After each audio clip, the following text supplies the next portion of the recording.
اعوذ باللہ من الشیطان الرجیم بسم اللہ الرحمن الرحیم۔ آج میرا موضوع ہے حبیب محمد صلی اللہ علیہ وآلہ وسلم۔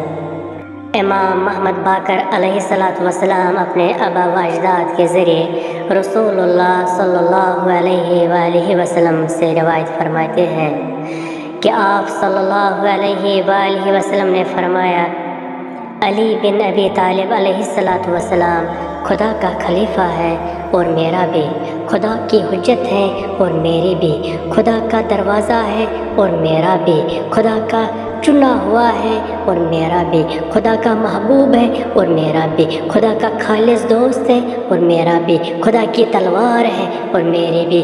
علی علیہ السلام میرا بھائی، میرا ساتھی، میرا وزیر اور میرا وصی ہے۔